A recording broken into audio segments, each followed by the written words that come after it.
All right, so thanks for coming to our talk. Seems like we've got a packed house, so thank you all for coming. We're going to be talking about pen testing web services. So we're the web hacking ninja guys. If you're looking for a different talk, different room. All right, so yeah. My name is Tom Eston. I'm a senior security consultant at SecureState. I'm a web app network pen tester. You probably have seen my previous talks with Kevin Johnson on social media, social networks. Founder of a website, socialmediasecurity.com. I co-host 2 podcasts, Security Justice and Social Media Security. You can find me on Twitter as Agent0x0. So I'm Jabra, also known as Josh Abraham. For those of you who don't know, I code in Perl. I code in Python. Shut up. Fight. Shut up.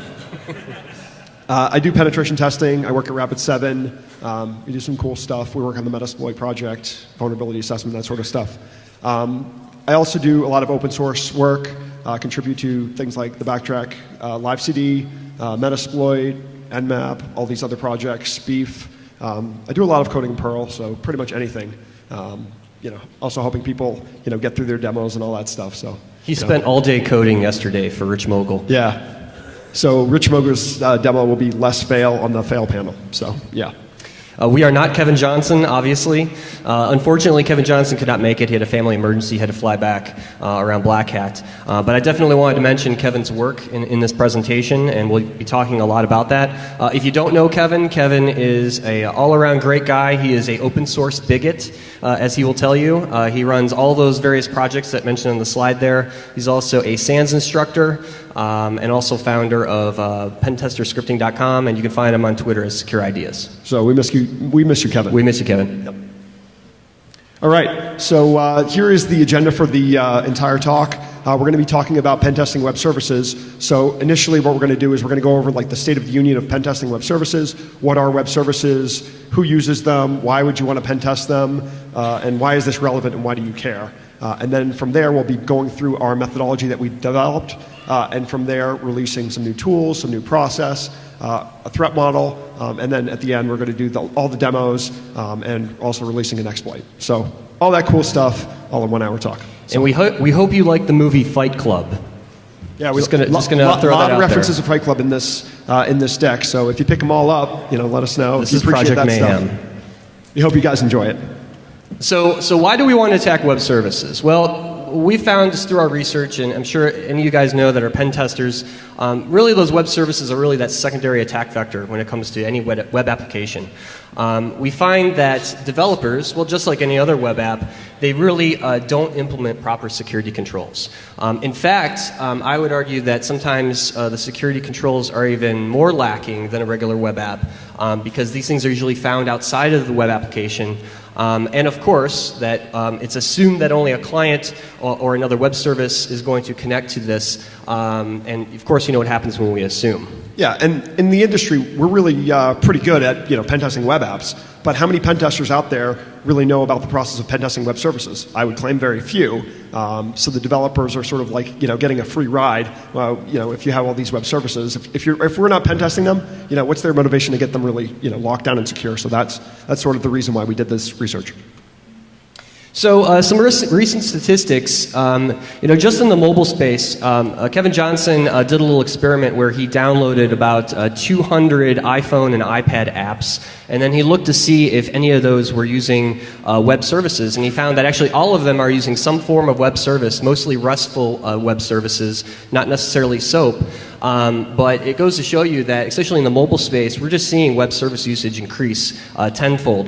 This statistic here is interesting in itself because it's from a Microsoft Tag, which is Microsoft's implementation of 2D barcodes.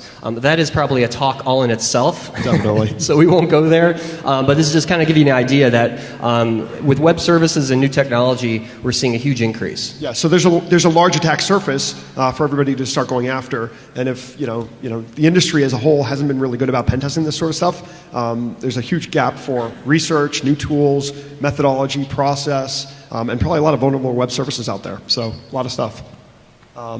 Okay, so in terms of web services, there's really 2 different types of web service, one of which is known as SOAP, and then the other one is known as REST. So as you can see, we're talking about I make and produce SOAP. So yeah, in essence, what SOAP is, everybody knows about web apps and doing like a post, communicating with a web application. Well, that's all well and good. When we talk about communications with a SOAP web service, what we're doing is we're including XML in that request, and the way that we construct that message is known as SOAP. So it's just XML with the SOAP construct, and that's how you would define the data inside of the message. So when you think of a SOAP request, think of email, so SMTP, instead of just a web application where you're making a request, getting a response. You could have multiple systems sending the SOAP message or envelope to other systems. So that's sort of the way to start thinking about it. So Jabber kind of mentioned about REST, right? So I do a lot of developer training, I talk to a lot of developers, and we've really seen this departure from XML-based SOAP services over to RESTful, like JSON. So what's interesting, if you don't know what REST is, it stands for Representational State Transfer, and these use HTTP methods like Jabber was talking about, so your get, post, put, and delete. The reason developers like these is because they are lightweight, non-complex, they're good for mobile apps, good for quick data transmission. However though, and I want to make this point important, that SOAP is complex and it's for a reason. And during our pen tests, we find SOAP being used almost all the time in enterprise level applications. And of course, you know, enterprise level applications are holding very sensitive information. Data transfer such as credit card numbers and lots of other things go across SOAP-based services. So, I mean, sort of right here is where you have the trade-off, right? Do you go after what's widely being used in the mobile side, or do you go after the enterprise? And since SOAP was more complex, we figured we'd go after the more complex stuff because we get a lot of, if you're pen testing JSON and that sort of thing, it's traditionally being used in some sort of web application that's also being used there. So we felt that if we were going to go after SOAP, some of those tools could be backported, since it's all HTTP anyway, into a RESTful web application testing process. And don't forget large services. We've got Amazon EC2, PayPal, Microsoft Azure. These are large web services that use SOAP APIs, so we can't forget about those. All right, so now we're going to start talking about a threat model for web services. So initially, right, when you build a web application or web service, the developers always need to know, what do you mean when you say a secure web service? What does that actually mean? Well, there's tons of different things. Usually when you have a web application, we want some sort of authentication if there's valuable data there. Also, we have to encrypt our traffic, so making sure that that's encrypted is a very important thing. A lot of developers, if they miss that step, we don't really need to do much else, because you can just hack one of the systems and then just sniff all the traffic. And when we get to the exploit, you're going to see how that's really, really useful. But in essence, there's tons of elements here, and we can't cover all of the different attack vectors. But one of which, if you think of XML, right, it's a really complex language, and you have all these SOAP things, so you have to be able to parse and look at that type of information. So potentially bugs in a parser, or the potential for injecting like code or commands into the application. So one of the things we're going to be talking about later is a sample web service, and you guys can see how that works. But you're going to get all the different attack vectors. SQL injection could be possible through a web service. If you're looking at passing username and password, there's potential for a lot of different flaws which we're seeing in web applications. It's just a different way of communicating. So here, if you take a look, either way, if you start out by having node 1 is going to be transmitting information all the way to node 5, well, if you're using SSL, that's going to be encrypting or securing your data in transit. But what does it do for the data on that box, right? If there's a sysadmin who's malicious, or maybe that one of those boxes, intermediate systems, gets hacked, what do you have to do to basically protect your data, right? What's to stop somebody from modifying the information, replaying that traffic, or just dropping your traffic? You don't have any assurance as to that type of a protection. So in that sort of a case, you may want to consider actually encrypting the entire SOAP message to provide that type of security, if that's an important thing. So in terms of who would use this sort of thing, you could have various third parties, so one organization transmitting to another, and then that information could be transmitted to another. So depending on how you're using web services, you would have to construct a threat model and protect against those different attack vectors depending on your use case. So in some situations SSL may be enough, but in others it may not work.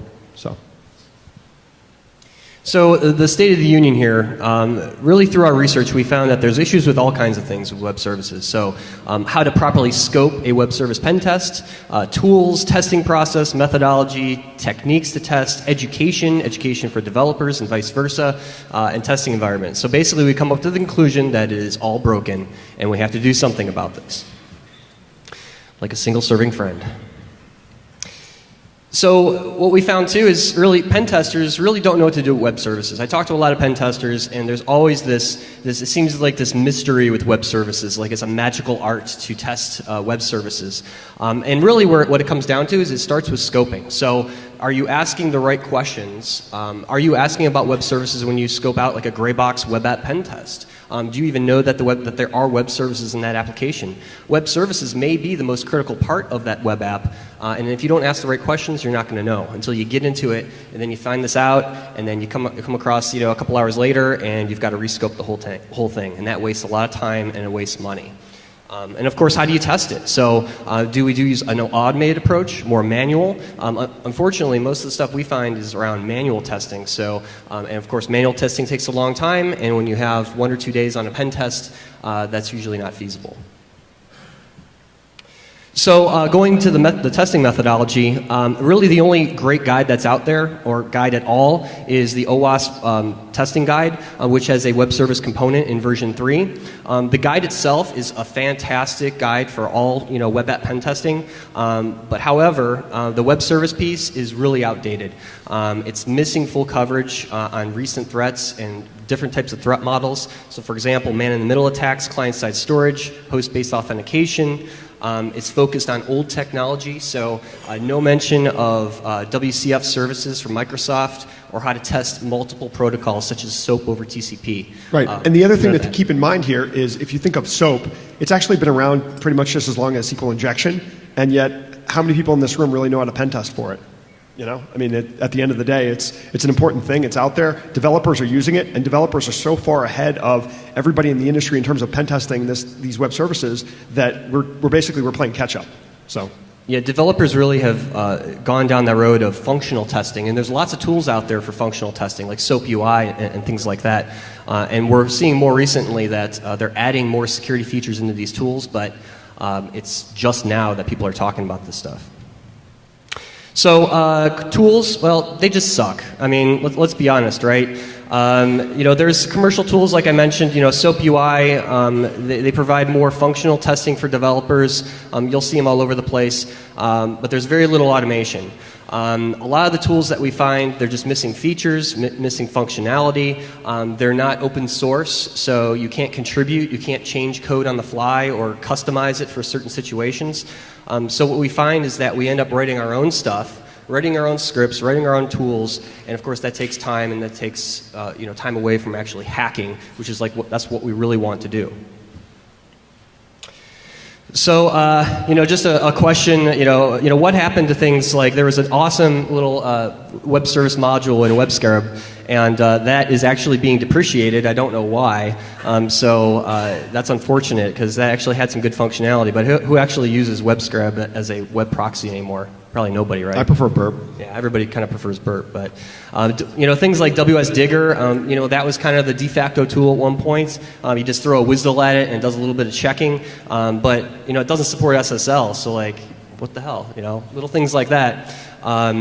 So we find lots of problems. Java really likes doing SOAP messages written by hand. It really sucks. Yeah. Please. Yeah, these are things that just really suck and take a lot of time. And of course, we find tools are broken or just not working properly. Or you got to sit down and code this thing in 13 hours or whatever it is. And if it's custom and it's to get the job done, it is what it is. You either do that or you have a different process. All right, so here's the web services module that they actually show it on the website of this module will be depreciated. So instead of depreciating, I think we should improve it, but oh well. Here's WS Digger. Everyone's probably familiar with this. Just doesn't cut it these days in terms of tools. Another kind of decent one was WS Scanner that came out about a year ago. This is great and everything, but it only supports .NET Web Services, so you're kind of screwed with anything else. So I have clients who use other technologies, don't you? Yeah, I kind of do. So This is kind of an example just showing you where all these gaps are, and it gets frustrating when you're in a pen test and you're trying to use these tools. You run into these roadblocks, and roadblocks is what we're trying to get around. Yeah, so our current process for pen testing web services prior to this talk was to basically use SoapUI, which is really just a QA tool. The recent versions have included things like some security features, but when I looked at the interface, it was kind of difficult to use or just didn't make sense to me. So I was like, all right, well, I'll just sort of go off and do whatever. But SoapUI, and then what we would do is to use Burp Suite as a web application proxy. So since it speaks HTTP, beautiful. We'll just use SoapUI and have SoapUI use Burp Suite as a proxy, bootstrap our HTTP post request, and then use the intruder, and then just teach Burp Suite about web application or web services testing. Yeah, I wanted to mention Ken Johnson. He did some really good work around this area. He's got a great article. I definitely recommend everybody checking this out. He's basically taken the functionality of Burp Suite. He's written some Ruby scripts and put them into Burp, so you can kind of do the SoapUI functionality within Burp now, which is really cool. But it kind of goes to show, we've got to write our own custom stuff like this, and this takes time, billable hours, and it just really sucks. A lot of people in the industry who are pen testers are not really, awesome coders, right? And not everybody's going to be an awesome coder, and that's fine. So at the end of the day, we need to look to alternative approaches to improving our testing process because, writing code takes time and/or not everybody has that type of skill. So to get the job done, we gotta approach the problem a little bit differently. So here's just a couple screenshots of using SoapUI, and this is just a simple request. And then from there, what we'll do is we'll set up the proxy, localhost 8080, and we would use Burp Suite to intercept that request. And then from there, we can use the intruder to do fuzz testing against the web service. So here's just a simple example of a public web service, and we're just sending, some information, and then from there you would just leverage the intruder or the repeater to replay this request, do some fuzzing, looking at interesting parameters here, and then you would never fuzz a public web service, would you? Oh, absolutely not. Definitely not. So, now going into kind of testing environments for web services. So I got this awesome new tool, this script. I've done a lot of work here. Where do I test this thing? Do I test it on a public web service? Production environment. Or production environment? That's awesome. That's not illegal or anything, right? Or just build my own testing environment, right? I'll do that during the pen test, right? How good are you at coding? Yeah, exactly. So there's a big gap here. I think WebGoat had a little web service component at one point, but I don't really know anyone that uses it or if it was that good to begin with. So we kind of started with ground zero here, and we want to provide some value around how can we do this in a good testing environment that's open source and contribute it back to the community. And if you ever see an online pregnancy test, yeah. What the hell is that, right? Fail. So what are we going to do about all this? We've seen a lot of problems here. There's problems with pretty much everything. So, of course, keep calm and make soap. So what we're doing is we're taking the information from the OWASP testing guide version 3, and we've completely revised it with the newest technology that's out there for web services, and we are contributing this back to OWASP for the testing guide in version 4 that right now is under development. The big thing that we're changing is from a high level, I want to keep that in mind, from a high level we are aligning that with the PTES, which is the Penetration Testing Execution Standard. So if you don't know what that is, it's a large project that's going on right now in the security community, led by guys like Chris Nickerson and others that are really trying to define what a penetration test is. So getting away from the vulnerability assessment versus a pen test. A pen test is not a vulnerability scan. A vulnerability scan is not a pen test. Right. But setting standards around this so you can take this to clients, take this to customers, whoever, and they'll know what a pen test is. And it really helps define a methodology for any type of pen test, which is very important, especially when we're talking about web services because they are so complex.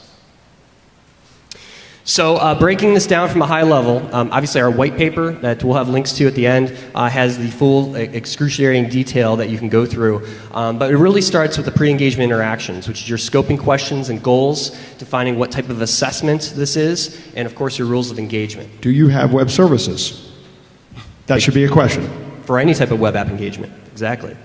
Intelligence gathering, so this is where you're going to define your WSDLs, you're going to enumerate those WSDLs, you're going to look at WS security controls that may be in place or may not be in place, authentication credentials, sample SOAP requests, and identifying those awesome web service interfaces, which Jabber is going to be talking about in a second. There will be exploits. Yep. And that's something that gets overlooked a lot by pen testers and the clients, of course. The other important phase here is the threat modeling. So asking the client, looking at the application, looking at the web services and saying what is most valuable from a business perspective. If there's credit card information going through those web services, you're damn right that's important, and that's something that you're going to have to test for. And talking with developers is probably the best way to get a really good understanding of the threat model, right? So understanding the business is critical, but then talking with the developers, how did you implement this thing? How did you build security into this web service? I got to understand how you did it, because that's the only way, in some cases, that we can provide assurance that it's even close to good. And when you're doing your pen test, you want to outline a realistic attack vector. So a web service that's only used internally versus one that's accessible on the public internet is going to have a completely different threat model, and you need to define that ahead of time. Next up, we got vulnerability analysis. So this is where we're going to actually do our testing. We're going to do the authentication testing, transport layer, web service interface management testing, and analyze client-side applications, which we'll talk about in a little bit, like Microsoft Silverlight, that interface with web services.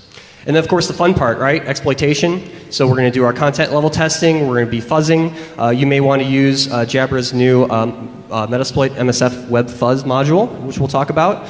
And, of course, doing replaying, man-in-the-middle testing, and then Beeple, which we have a whole slide on Beeple, right? Then once you have shell, hopefully you do have shell, because you can get shell through a web service, which Jabber will demonstrate. You want to prepare and document, and, of course, reporting at the end of the day. Reporting is the necessary part. It sucks, but we got to do it, right? So scoping. This is a big piece that I want to spend some time on. This is critical, absolutely critical when we're talking about testing web services. These are the types of questions you need to ask. So things like determining what type of framework. So WCF, Apache Access, Zend. You have to know that to start off with. The types of services. Do they use REST, SOAP? What type of data? To provide all those WSDL endpoints and paths, we need to have that in advance to do the testing properly. What type of authentication does it use? We find that some clients are setting up this, strange custom authentication, and if you don't know that ahead of time, you're going to be in a bind once you start figuring out how that web service works.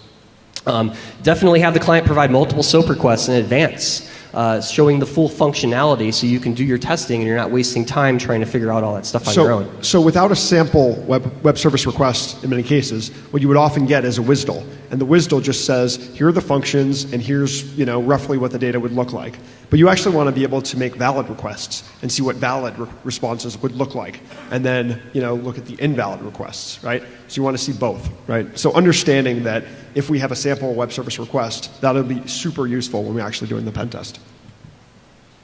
All right, so now when we're doing fingerprinting, right, we're going to go off and try to enumerate where are those web services on the internet.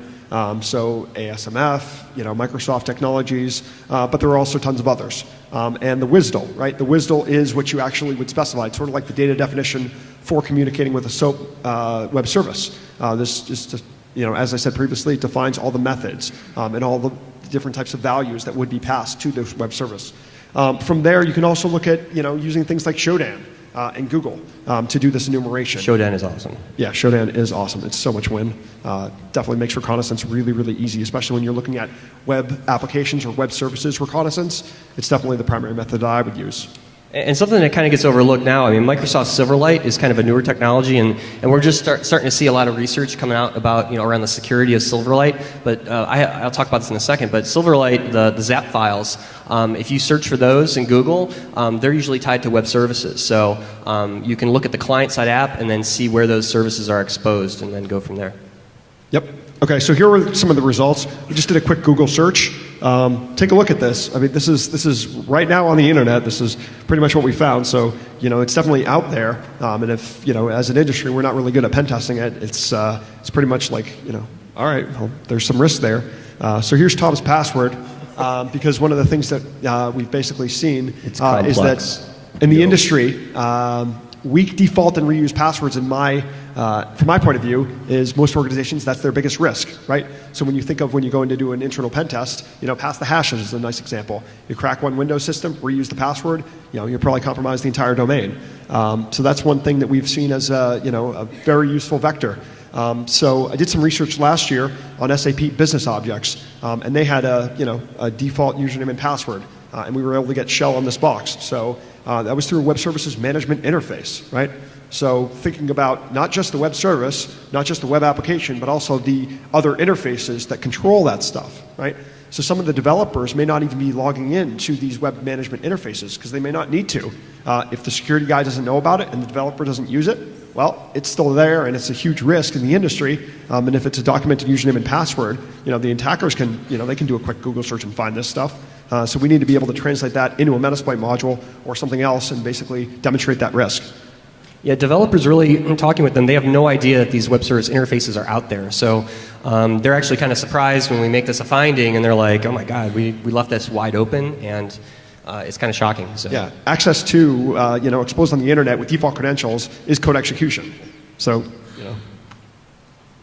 All right, so one of the things that I'm going to be talking about for this year is Oracle Glassfish, which is something similar to Tomcat Manager and JBoss and Access2. It's basically like Access2, which is for handling and deploying web services, but there's tons more functionality there, right? So it runs on a unique port, which is 4848. And the idea here was that if you took the same approach that we've been taking to Tomcat Manager and Access2 and apply that to Glassfish, potentially we could get shell through this application because it does allow for the ability to deploy a malicious web or a web service. So we could just deploy a malicious one if we could get authenticated to the application or maybe bypass authentication. So in the industry, one of the things that we've seen is that there was a documented CVE, which is a known authentication bypass for earlier versions of Oracle Glassfish. So there's, Oracle had, previously they had purchased Sun, and what Sun had was, it was 2.x and Sun Application Server 9.x. So there were the earlier versions, and also it affects Glassfish 3.x. So those were the earlier versions that the authentication bypass affects. But in the later version, 3.1, there is also a default username and password. So it's admin blank password, right? So as an industry, we've seen from SQL Server, SA, 2011, and we're still seeing that sort of stuff. So as an industry, it's gone across the board, multiple organizations, they're documented, so they're public. So how do we find this sort of stuff? Using Shodan. We're good enough. You just type in Glassfish, about 1,400 systems on the internet. So it's definitely out there, so something to be aware of. And it was documented. So it was documented functionality. So from that perspective, it's not really O-Day because there is no patch. There probably won't be a patch because there's nothing they can really do about it. We just needed to make sure that the security community was aware of, you can get shell on this box, if you have this documented, admin blank password. Of course, once you have shell and you have access to the internet server, you can gain access to all that data. Well, this is going to the web service. This is the system that's going to be running the web services. So if we just do a packet capture, we're going to be able to get all that customer data anyway. There's not a lot of work there. All this web services stuff and the SOAP and communicating with XML, that's really hard and a lot of work. So somebody who's just like, all right, I just want to demonstrate some risk really, really easily, the script kiddies of the world or, whatever it is, or even doing a vuln scan. You could probably pick this up in a vuln scan, so relatively easy to do. And then from there, the client needs to understand that risk. So I worked with a couple other guys on this from the Metasploit team and some contributors. So from here, we got the exploit working really, really beautifully. So if you guys want to try it, right now, it's already in the Metasploit SVN. It does version detection for you, and then it does the best type of approach first, and then it will walk down from there. So on Glassfish 3.1, you have default credentials. For the earlier versions, 3.0 or Sun Application or Glassfish or Sun Glassfish 2.x, what it will do authentication bypass, and then it will try the default credentials on those earlier versions. So those are fully documented, and that works great. So you're going to get shell on a whole lot of different versions. There's commercial and the open source, works on both. I tested this pretty extensively. If you find any bugs, please feel free to email me. But yeah, we'll do demos at the end so we can get shell. So we talked a little bit about Microsoft Silverlight and some other expanded attack services. Silverlight's really kind of a newer client-side application type technology that Microsoft's developed, but we found that it can use web services and it can use it extensively. So it's more than just a flashy banner ad. You can develop entire applications in Silverlight. And they use WCF, which is Windows Communication Foundation. If you're not familiar with that, it's a newer web service technology from Microsoft. And what we found is you can really pretty much discard the application itself once you know what web services it's interacting with and attack the services directly. So developers like Silverlight because it pushes a lot of the client-side processing and things like that back down to the client, and all you've got is these lightweight web services to transfer data. So it's becoming more of a popular thing. So the security we found really depends on how you configure those WCF services, and that's really the attack vector there. And we also seen a lot of complexity, especially with Ajax and Flash implementations that are leveraging web services.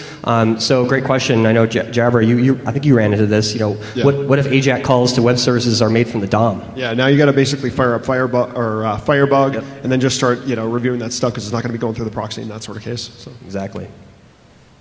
So we've also seen a lot of different types of attacks being documented. I wanted to definitely mention wsattacks.org by Andreas Flackenberg. He's done a great amount of work here detailing and cataloging pretty much every type of web service attack that's out there. I mean, there's stuff out there that I never even heard of before. And it's an excellent bit of work that hopefully he's going to be bringing this back into OWASP and bringing it back into the community. But he catalogs everything around SOAP and Beeple services, and you definitely need to check that out. And we've tied this into our methodology as well, so we've referenced where you can see these different attacks on his site and back and forth. So no need to duplicate the efforts that have already been made. We want to basically reduce these locations because there's so much attack surface. We want to basically have one location for everybody in the industry to go to. When we say we want to pen test a web service, here's the location. Go. Yeah, and one thing that we're finding too is that we're finding SOAP requests now that actually provide content back to the web application. So Kevin has designed an actual a vulnerable web service where you can demonstrate persistent cross-site scripting through a web service, which is really cool when you think about it. All right, so this thing called Beeple. Beeple. Right? How many in here have actually heard of the word Beeple, right? Do you guys know what this stuff is? All right, show of hands. Not too many people, right? All right, so for those of you who don't know, Beeple is like if you have multiple web services, right, in an organization or even with a third party, that sort of thing, Beeple is the way that those web services could communicate, and you can document that sort of thing in XML, right? So you can have an XML parser for the way that your web services would communicate, and that's all represented in XML, right? So there's an XML, there's an XML parser, that's a whole lot of stuff. But in terms of the industry, we can't really, we're not sophisticated enough right now, I don't think, to pen test Beeple. So the best way to approach that sort of thing is with a developer and sit down with developer interviews. We're not even good enough at pen testing web services, so we need to improve that state to get to pen testing Beeple. Because when you think about multiple web services communicating based on conditionals or whatever situation is there, we just don't have the tools to do it. So a white box approach is my recommendation in those such situations. All right, so now we're going to get to some of the cool stuff that we did and improving the state of the industry. One of the things that I did was I was looking at the current stuff in Metasploit, and I was like, all right, well, the current methodology is to use SOAP UI to communicate with Burp Suite, or to use Ken Johnson's stuff and add the plugins and then do a lot of coding outside of Metasploit. So two things that I did here was I basically wrote up a quick HTTP repeater that basically take a SOAP request and send this off to a web service. And then the other thing that I did was to do a quick HTTP fuzzer so that we could actually demonstrate how we could find these vulnerabilities with Metasploit. The next step will be to basically leverage some of the modules that I wrote to be able to construct these payloads like a PHP interpreter and actually get that included so that you can actually get shell if you find something like a command execution, that sort of thing. Right, so this is only the beginning when it comes to testing the web services in Metasploit. Yeah, this is only the way beginning, right? This is like a call to arms. Everybody needs to get involved with this stuff. So if you're pen testing web services, you want to help out, let me know. We can definitely code some stuff up. So yeah, let's get to it. We're going to save all the demos to the end. That way we can go through everything and we won't skip anything. So Kevin spent a lot of time working on, let's find a way that we can have a good testing environment that's open source, give it back to the community where we can test these things. So he basically has created an addition to Damn Vulnerable web application that was created by Ryan Dewhurst, and it's now another piece of that application called Damn Vulnerable Web Services. So this provides really an awesome a great set of things to test in terms of all kinds of vulnerabilities. So it uses the Damn Vulnerable Web App authentication by default, which is nice. The only thing that I like about it too is it offers high, medium, and low difficulties. So if you're just testing some simple things, or if you want to get more advanced, that's all available for you now. There's a WSDL available for each service, and then you can test reflective as well as persistent vulnerabilities. So this is going to be super useful because we're going to be building a lot of new tools and improving our testing methodology. So this is going to be what we're going to leverage to verify that our stuff works, right? Because there's no other way to do that. I mean, you have production environments or testing labs or that sort of stuff. Here it is. This is going to be the location, and also doing training around your pen testing team, making sure that they can pen test and demonstrate risk for vulnerable web services. So this is perfect. And the other thing is it's also extendable, which is great. It's open source. You guys can look at the code, make modifications, and do what you want with it. He's also going to make this available in the Samurai web testing framework. Yep, so also a great testing framework, live CD that you can download, pop it into a VM, and then test this stuff on your own. Pre-configured, ready to go. Perfect. All right. So starting out, right, SQL injection, right? SQL injection over web services, right? Not too difficult, right? Username and password transmits to a database. You get the response. Well, great. And the various levels, right? You could have blind, you could have error-based, all the different types, union, all that stuff. So tons of work here. The next example is the code execution, right? Command injection. This is going to be what we're going to be demoing to get shell to demonstrate some real true business risk and really just drive that home. And also we have the higher level for this particular web service is blind command injection. So good stuff. You want to talk about the yeah, this is my favorite. So a persistent cross-site scripting flaw through a web service. This is where if you find a web service that is publishing information back to the web app, if I can inject some JavaScript into that web service request, I can get that to show persistently back to the user. The challenge with this is this actually posts it back to the main web application within Damn Vulnerable Web App to kind of show you, if they're not doing proper input validation, that you can get that to pop. So before we jump into the demos, just to kind of conclude here what we're talking about today, so pay attention to these new attack vectors. The technology is rapidly changing. You talk to these developers, and they are jumping on this stuff like crazy. Just the other day, I was out doing an engagement, and I had a client ask me, what's the best practices around Microsoft Web Services? And I had to do a little research because there's not a lot out there yet. I could tell you how to attack them, and they're like, well, I want to know how to defend them. So you have to, right now it's very immature from a security perspective in that area. And so they're really ahead of us with developers and their functional testing. We need to play catch up, unfortunately. And of course, this work is only the beginning, so you need to get involved with OWASP, contribute to open source projects, try your hardest to get developers to do the same. You may have to get violent with them, but sometimes you have to with developers, right? And if you want to get involved and you're not a coder, feel free to let us know about anything that you're seeing in the industry, right? If you're seeing web services that are communicating in different ways or things that we haven't thought of in our threat model, let us know. Like we're on Twitter, so it's very easy to find us. Any reply will, you'll definitely have my eyes on it, so let us know. And you can SVN update right now to get the Glassfish exploit? Yeah, so the Glassfish exploit is already in Metasploit. I'm going to demo that in a couple of seconds. Yep, and then these two links, these links will not take you to bad places, I promise. Yeah. And that's where you can get the link to our white paper, and then Jabber is going to be posting the WS modules. Yep. You can download. They'll all be available. Yep. And then DVWS is going to be available through that URL right now. You can download that now, check out the code, and it'll also be available in the next version of Samurai, WTF. Awesome. Let's get to some demos. Demo time.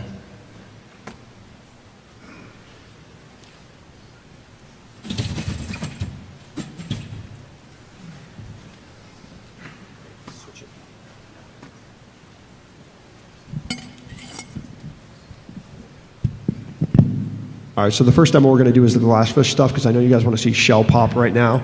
You guys are like antsy. All right, so can you guys see this? Right, so this is Oracle Glassfish. It's running on 4848. So all I did was I used Metasploit to basically construct, authentication, username and password to be able to demonstrate and get shell. In terms of doing how to actually build this exploit, all I had to do was to sit down and use Burp Suite to intercept and identify what did I actually have to do to make this type of post request. So here we're just setting the host name, setting the payload, and it's providing this functionality. So all we need to do is just take a look at the Tomcat Manager exploit, generate a RAR, upload exec, and then execute. So there's another application interface, which is port 8080. So you see set R port or app underscore R port. So you have to make another interface request to that interface. So here all we're doing is we're doing Glassfish, 3.1, finds the version, uploads, gets shell, interpreter. Now we're going to do the cleanup because you don't want to leave stuff on the box, and then it just does the undeploy. So that's shell on the box. Latest, fully unpatched. Or actually, it is. I mean, it's up to date. So there's no way that they could patch this. So shell. Good enough.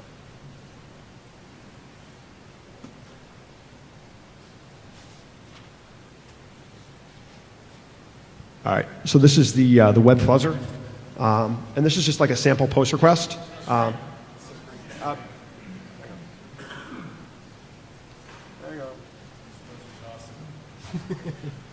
That's an awesome fuzzer. It's blank. Hang on. Ooh, other screen.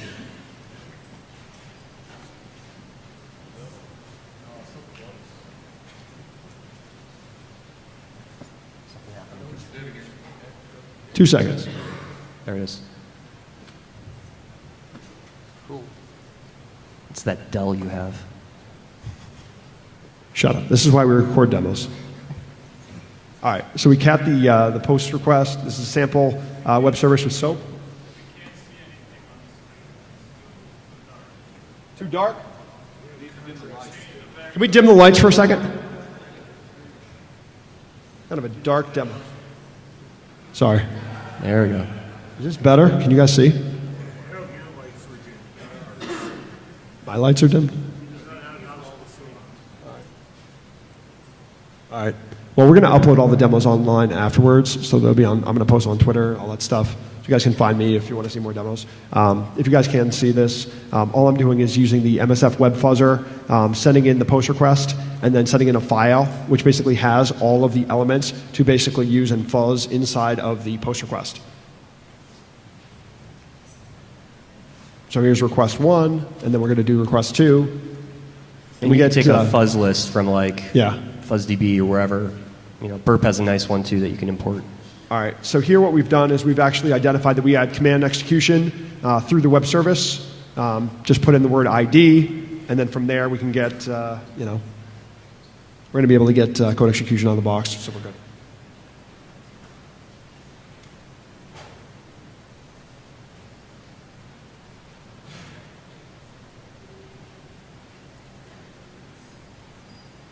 All right. Now this demo is basically just doing a few different things, right? The first thing we're going to do is we're going to have to generate a PHP interpreter, store it in shell.sh, and then from there we'll upload it to our attacker's web application, and then from the web service, download and execute that shell.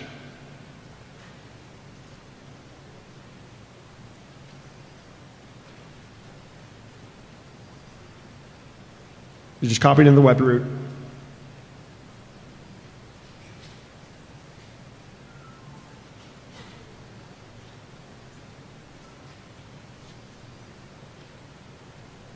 All right, so for this, as you can see, we got right here, it says wget -o msf shell.php. That's basically because we have to have the shell interpret this as PHP code rather than TXT.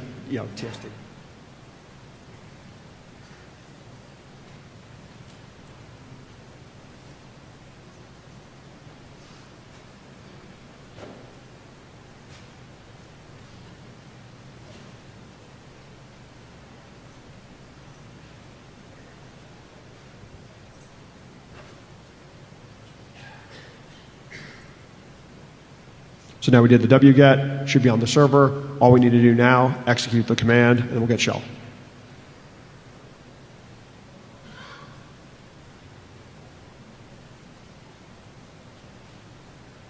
So we have our interpreter. We're going to set it up as a listener on 444.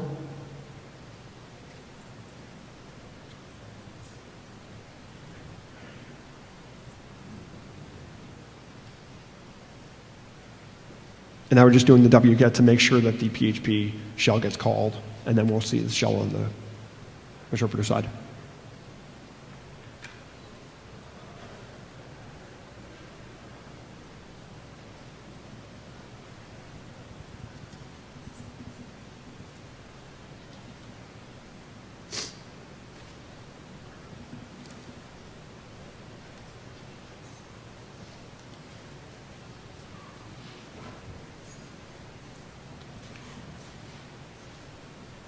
All right, so there's our PHP shell. Great. So I wanted to show a couple more demos.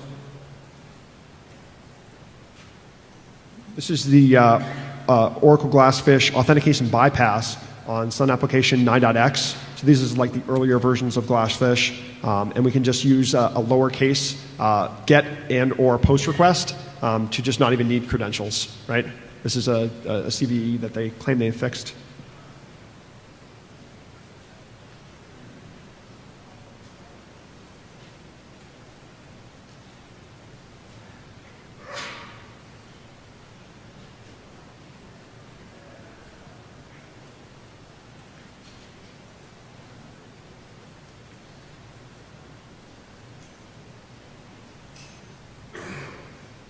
So there it goes. It's detecting the version, trying the authentication bypass, and it's going to do the logical attack vector based on the version.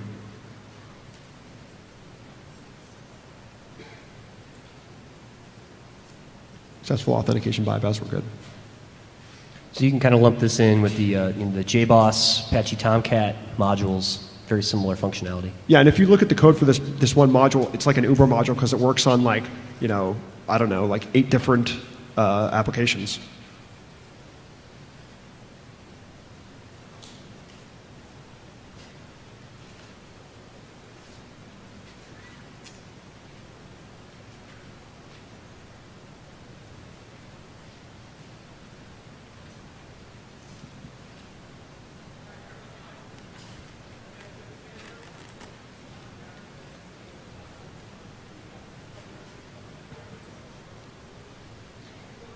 Waiting for shell.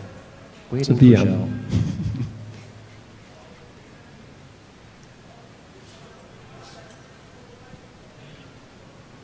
shell. Shell. And it does the cleanup just the same. So there's one more demo that we wanted to do.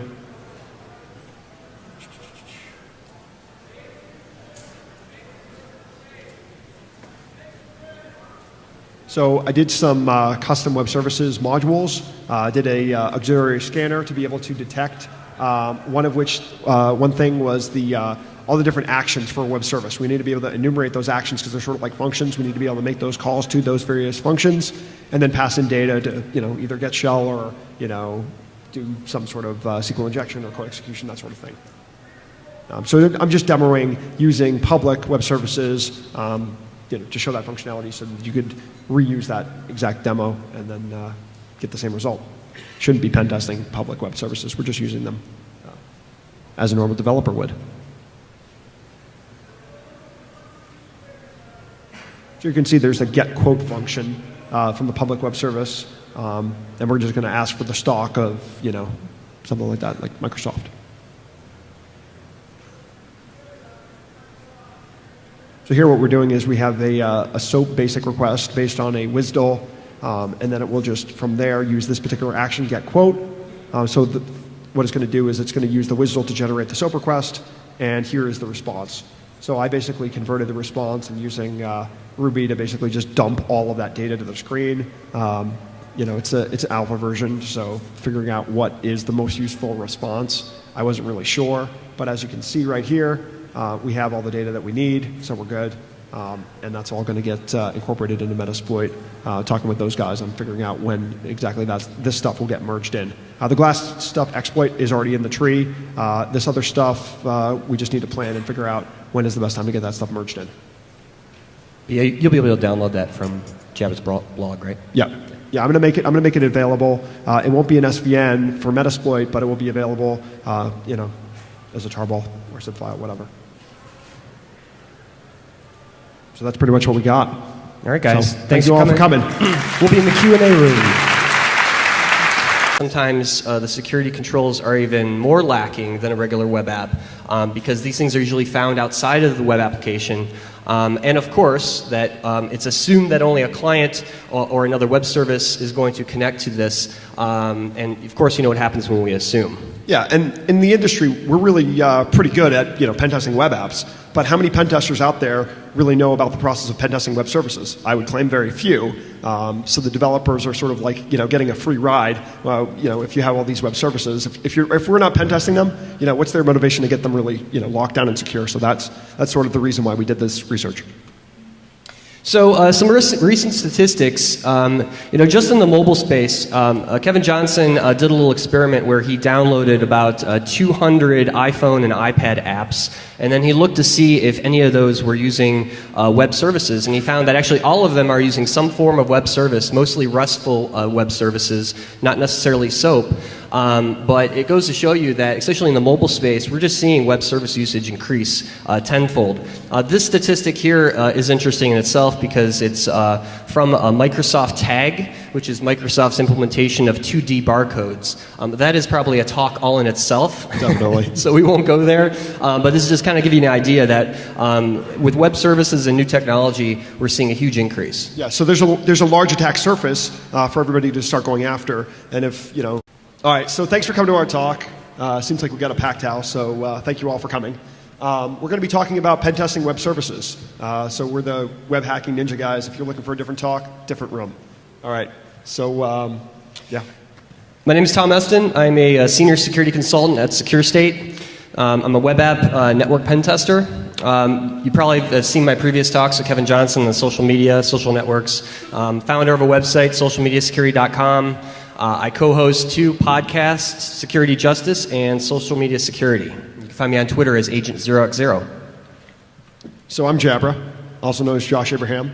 For those of you who don't know, I code in Perl. I code in Python. Shut up. Fight. Shut up. I do penetration testing. I work at Rapid7. We do some cool stuff. We work on the Metasploit project, vulnerability assessment, that sort of stuff. I also do a lot of open source work. Contribute to things like the Backtrack Live CD, Metasploit, Nmap, all these other projects, Beef. I do a lot of coding in Perl, so pretty much anything. Also helping people, get through their demos and all that stuff. So he spent all day coding yesterday for Rich Mogul. Yeah. So Rich Mogul's demo will be less fail on the fail panel. So yeah. We are not Kevin Johnson, obviously. Unfortunately, Kevin Johnson could not make it. He had a family emergency, had to fly back around Black Hat. But I definitely wanted to mention Kevin's work in this presentation, and we'll be talking a lot about that. If you don't know Kevin, Kevin is an all-around great guy. He is an open source bigot, as he will tell you. He runs all those various projects that mentioned on the slide there. He's also a SANS instructor, and also founder of pentesterscripting.com, and you can find him on Twitter as Secure Ideas. So we miss you, Kevin. We miss you, Kevin. Yep. All right, so here is the agenda for the entire talk. We're going to be talking about pen testing web services. So initially what we're going to do is we're going to go over like the state of the union of pen testing web services. What are web services? Who uses them? Why would you want to pen test them? And why is this relevant and why do you care? And then from there we'll be going through our methodology that we developed, and from there releasing some new tools, some new process, a threat model, and then at the end we're going to do all the demos and also releasing an exploit. So all that cool stuff all in 1 hour talk. So, and we hope you like the movie Fight Club. Yeah, we're just gonna throw that out there. A lot of references to Fight Club in this deck. So if you pick them all up, let us know. This is Project Mayhem. We hope you guys enjoy it. So why do we want to attack web services? Well, we found just through our research, and I'm sure any of you guys know that are pen testers, really those web services are really that secondary attack vector when it comes to any web application. We find that developers, well, just like any other web app, they really don't implement proper security controls. In fact, I would argue that state transfer, and these use HTTP methods like Jabra was talking about, so your get, post, put, and delete. The reason developers like these is because they are lightweight, non-complex, they're good for mobile apps, good for quick data transmission. However, though, and I want to make this point important, that SOAP is complex, and it's for a reason. And during our pen tests, we find SOAP being used almost all the time in enterprise-level applications. And of course, you know, enterprise-level applications are holding very sensitive information. Data transfer such as credit card numbers and lots of other things go across SOAP-based services.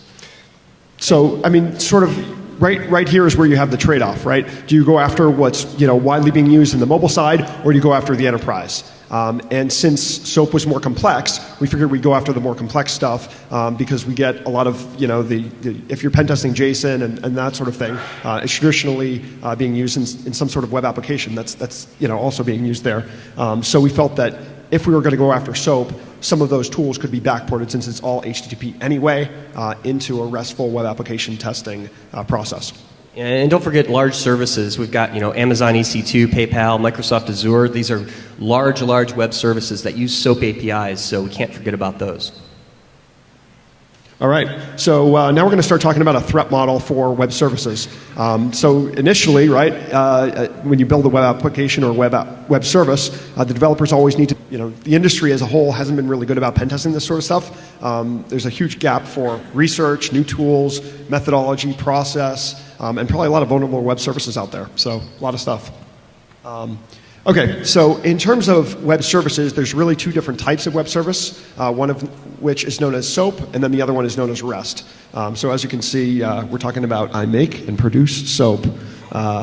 So yeah, in essence, what SOAP is, everybody knows about web apps and doing like a post, communicating with a web application. Well, that's all well and good.